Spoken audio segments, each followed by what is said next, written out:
In this world, family life is exactly like a blazing fire in the forest. There is not the least happiness, and gradually one becomes more and more implicated in unhappiness. In household life, there is nothing favorable for perpetual happiness.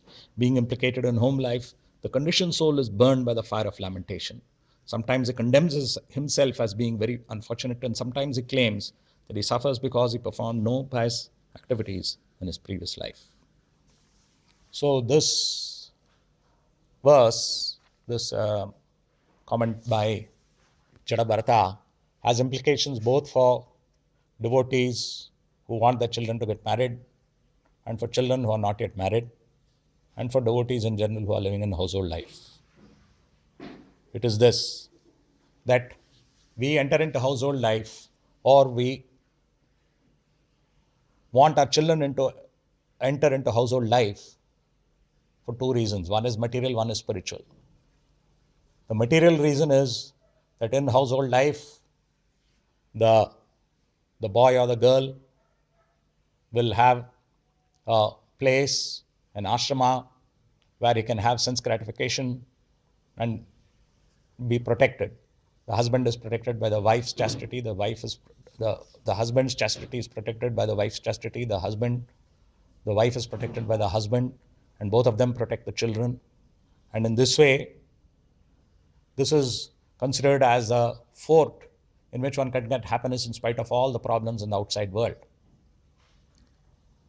If this desire predominates for ourselves or for our desire for our children, then the result is going to be exactly what Bharata Maharaja said, what Jadabharata said.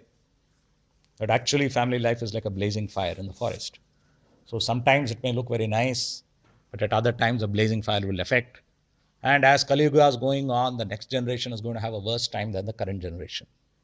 So actually, we should consider what is the spiritual angle of household life, which is what Krishna wants. Krishna wants household life for the husband and wife to be such that they are engaged in very nicely together, rendering transcendental service to Krishna. In this way, their focus is not on themselves, but on Krishna, in helping each other to serve Krishna and living happily.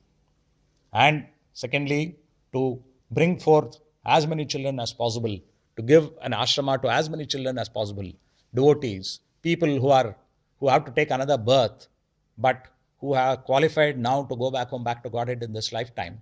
We have to give shelter to as many children as possible like that. And when we give shelter to them, that means we have to bring them up in Krishna consciousness and plan a grihastha life for them and not a grihamedhi life for them. So with this understanding, we can always live happily. That only by pleasing Krishna together can the household be happy. And if we have other motives, the household will not be happy. We may make all such plans, we may see these plans fructify in terms of wealth and getting along very nicely and all these kind of things. But if Krishna is not at the center, then it's a matter of time before this runs out, and then there are problems.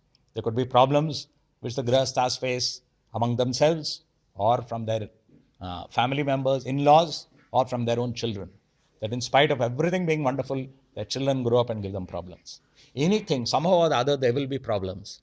And so it is important that devotees and must remember that grihastha life has to be planned and centered around being both together serving Krishna, and ideally all disciples of Guru Maharaja, by preaching, being the center of a Bhakti Vriksha and being the center of Bhakti Vriksha structure. This is the best way to ensure happiness in household life. So this wonderful training has been given in Mathura Desh for the last 25 years, and it's very nice to see the next generation growing up in a most wonderful way.